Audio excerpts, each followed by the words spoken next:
like, subscribe, and leave a comment. So I still don't have a microphone, so hopefully everyone can hear me and I'm not too loud.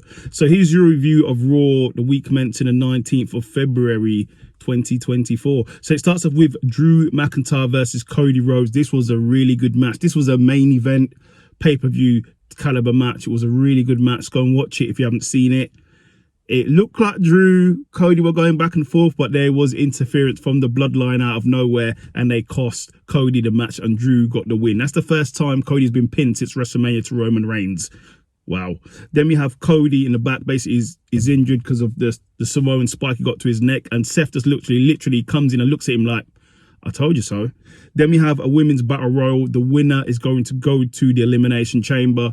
Really good match. Go and watch. You haven't seen it. Quite a few participants in it. But in the end, Raquel Rodriguez gets the victory. Then we have Jey Uso in the back, basically hyped about his match versus Gunther later for the Intercontinental Championship. So let's see if he can get it done. Then we have Nia Jax and Rhea Ripley having a sit down before their match at Elimination Chamber. A sit down back and forth. It gets testy. It gets heated. So we will see what happens in Perth. Then we have R-Truth. Basically, he's ready.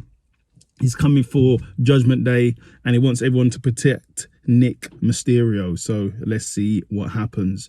Then we have, out of nowhere, this is quite crazy, we have Michael Chandler from the UFC lightweight, one of the most spectacular and exciting fighters on the roster. He's there calling out Conor McGregor on Raw. Wow. So that's a TKO merger. Then we have Chad and Ivar going back and forth before their match. Quite interesting. Then we have The Miz and the R-Truth and the DIY versus the Judgment Day in a really good 8-man tag match. Go and watch it. I haven't seen it, but in the end, all rise to the Judgment Day. Can they get the victory? Then we have Sami Zayn in the back, basically saying he's leaving his feud with Drew behind him. He said he doesn't want to get involved in that because he gets too obsessed with that, and he wants to make a WrestleMania moment. He wants to somehow get there and show he's a championship caliber competitor. We will see what happens at WrestleMania. I have a feeling what's going to happen. Then we have Becky Lynch, Liv Morgan, Naomi, Tiffany, and Raquel and Bianca all arguing over who's going to win Elimination Chamber, who's going to WrestleMania, and breaks out into a brawl, and Nia Jax comes and basically takes out everybody. Then we have Gunther in the back getting hyped for his match against Jey Uso, so we will see. Then we have Chad versus Ivar in a really good match. Go and watch it. But in the end, surprisingly, Chad gets the victory, so good on Chad.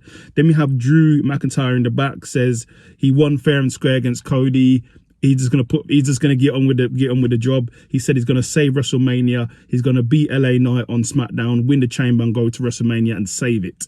Then we have the New Day calling out Imperium for a street fight next week on Raw, so we'll see. Then in the main event, it's Jey Uso versus Gunther for the Intercontinental Championship. Really good match. Go and watch it.